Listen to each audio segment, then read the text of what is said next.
Лора трябва да гласува просто защото е публична личност и е важен нейния личен пример. Цялата тази история с нейното колебание е доста скалъпена.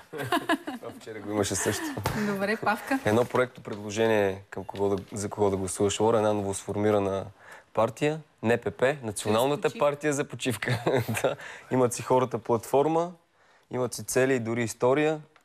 Нека да прочетем част от платформата. Ние създавахме Националната партия за почивка, за да сме свежи от починали, за да се случва това, което искаме и можем да направим, за да работим по-ефективно, без зарабоване на идеополитически схеми и устаряло мислене.